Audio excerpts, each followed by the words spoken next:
قاسم نوشاہ کا ماتم کرنے کے لیے، قاسم نوشاہ کا تذکرہ کرنے کے لیے صاحبان اولاد بھی موجود ہے، نوجوان حضرات بھی موجود ہے، 13 برس کی عمر اور جامع شہادت، 13 برس کی عمر اور یہ ولولہ، یہ کشمکش موت کے لیے، شہادت کا شربت پینے کے لیے، کہ جب نہیں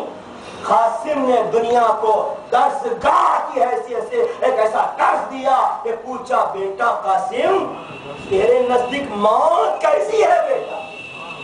تیرے نزدیک موت کیسی ہے بیٹا؟ تو 13 برس کے قاسم نے کہا امو چچا جان میرے نزدیک موت شہد سے زیادہ شیریں ہے، شہد سے زیادہ شیریں۔ عزیزم میرے دل میں طاقت نہیں ہے، میں کوشش کروں گا عطائے شہزادی ہو جائے قاسم نوشاہ کے چند مسائل پڑھ سکوں، لیکن سوچ رہا ہوں کس منزل کو بیان کروں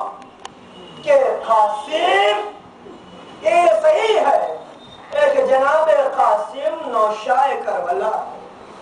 کہ حسین ابن علی نے اپنی بچی کو قاسم کے حوالے کیا، صیغہ پڑھا، عقد کیا، جو وعدہ اپنے بھائی سے کیا تھا اس کو پورا کر رہے ہیں، اور جناب کبریٰ کو قاسم کے حوالے بیعہ کر رہے ہیں۔ عجب تاریخ کی شادی ہے، تاریخ کی عجب شادی ہے، نہ تاریخ انسانیت میں ابتدا تا انتہا، نہ آغاز تا انجام، نہ شروع تا آخر، نہ تاریخ انسانیت میں کوئی ایسی شادی ہوئی ہوگی کہ جہاں مہندی کے بجائے ایک خون سے ہاتھ رنگین ہو۔ تاریخ میں ایسی شادیاں زبیرہ نہ دیکھا ہوگا کہ شہنائیوں کے بجائے ہائے ہائے کی آوازیں گزرتی ہوئی۔ ہاں کربلا کے بن میں یہ قاسم نوشاہ ہے، صیغہ پڑھا جا رہا ہے، لیکن اس منزل پر ہم ایک عام آدمی کی طرح سوچے کہ جو باپ جانتا ہو اس دھولے کی زندگی کی کوئی ضمانت نہیں ہے، یہ تو دھولا مقتل میں جانے والا ہے، اس کے باوجود کہ حسین اپنی بیٹی کبریٰ کو قاسم سے بیاہ رہے ہیں، عقد کر رہے ہیں، گویا حسین یہ پیغام دینا چاہتے ہیں میں ہی نہیں بلکہ میرے بعد نسلاً بعد نسل راہ حق میں قربان ہو جائے۔ عجب نہیں کہ جناب قاسم 13 برس کے قاسم حسن کے حسن کا جو کمال رکھتے تھے، وہ قاسم جو فروا کے لال ہے، وہ قاسم کہ جو امام حسن کی نشانی ہے، قاسم دیکھ رہے ہیں کہ ایک شہید ہے، جامع شہادت نوش کر رہا ہے، قاسم بیتاب یہ خدمت حسین عالی مقام میں آئے، کہنے لگے چچا اجازت کا طلبگار، چچا اجازت کا طلبگار ہوں۔ تو حسین کہ کبھی چہرے قاسم کو دیکھتے ہیں، کبھی جنت البقیع کا رخ کرتے ہیں، کبھی آسمان کو دیکھتے ہیں، حسین اجازت نہیں دی،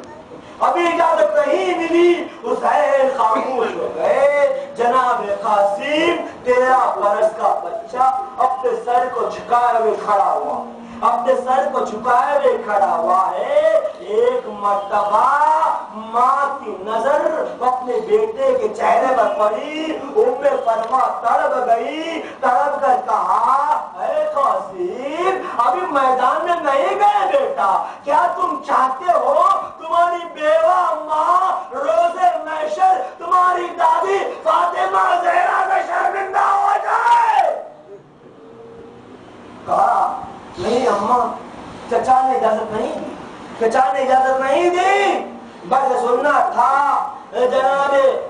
فروا نے کہا اچھا بیٹا قاسم تمہارے بازو میں جو بازو بند ہے اس کو کھولو، اس کو کھولو، اس کو کھولا گیا، اس میں خط نمودار ہوا، امام حسن کا خط تھا، اس کو چاک کیا گیا، امام حسین کی خدمت پہ پیش کیا گیا، بھائی نے بھائی کے خط کو دیکھا، بھائی نے بھائی کی تحریر کو دیکھا، اس میں لکھا ہوا تھا سلام تھا، اس کے بعد کلام تھا، حسین نے بھائی کی تحریر کو دیکھا، اس میں لکھا ہوا تھا بھیا حسین کربلا میں میں نہیں رہوں گا لیکن میری جانب سے میرے بیٹے قاسم کو حق پر قربان کر دینا، نثار کر دینا، بس آزاد ہو۔ اس کے بعد منزل ادب ہے، منزل ادب ہے، سننے کے ساتھ ساتھ دعائیں کرتے جانا، جیئیں گے اگلے برس تو ہم میں غم پھر ہے اور چند بسے اپنا سلام آخر ہے۔ اب حسین نے اس تحریک کو دیکھا، آنکھوں سے لگایا، کہا قاسم قریب آؤ بیٹا، قاسم قریب آئے، سینے سے لگا لیا، سینے سے لگا لیا، خیمگاہ کے اندر گئے، فضا سے کہا فضا جاؤ اس صندوق کو لے کر آؤ، بھائی کا صندوق لایا گیا، صندوق کھولا گیا، امام حسن کی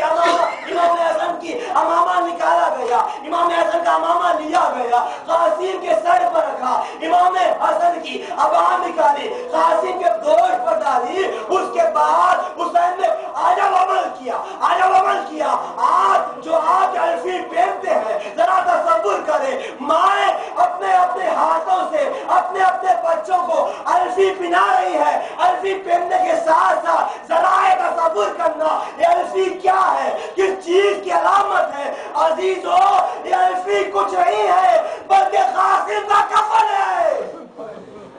جس کو حسین نے اپنے ہاتھوں سے زندگی میں پہنایا۔ ارے کفن تو مرنے کے بعد پہنایا جاتا ہے، ہائے قاسم زندگی میں حسین کفن پہنا رہے، میں پوچھوں مولا ایسا کیوں کر رہے ہیں؟ شاید آواز نادان کو جانتا نہیں، کفن اس کو پہنایا جاتا ہے جس کا مرن سلامت ہو۔ ہائے میرا قاسم بدن ٹکڑے ٹکڑے ہو جائے گا۔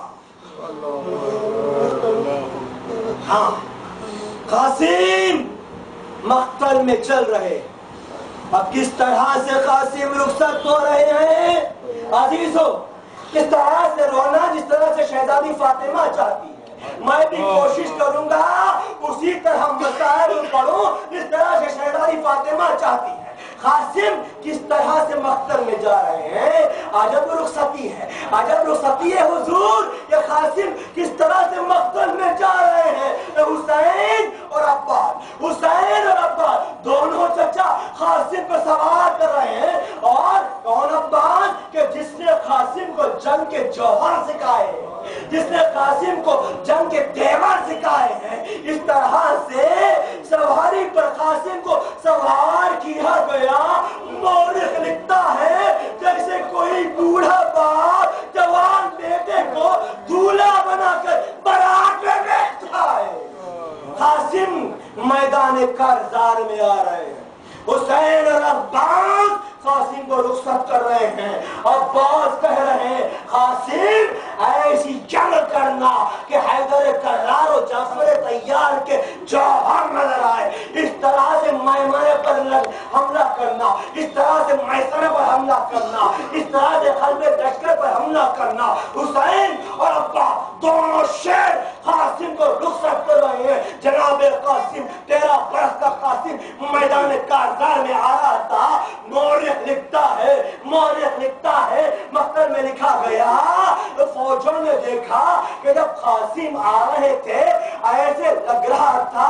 دن میں چودھری کا چاند نظر آ رہا ہے، چودھری کا چاند نظر آ رہا ہے، اتنا حسن و جمال کے ساتھ قاسم میدان کارزار میں آ رہے ہیں، میدان کارزار میں آ رہے ہیں، اور لشکر یزید قاسم کے مقابل میں آتے چلے جا رہے ہیں۔ ارزق شامی اور اس کے بیٹے قاسم کے مقابل میں آئے، قاسم نے تحت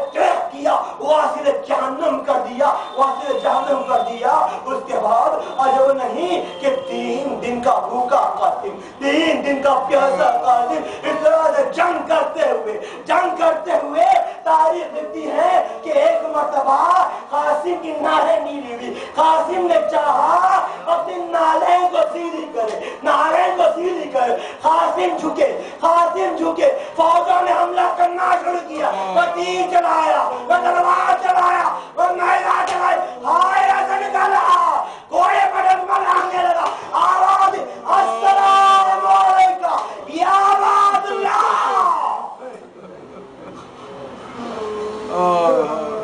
حسین,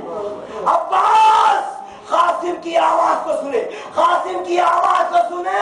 کہ جہاں سے حسین چلے کبھی عباس چلے. دو شیر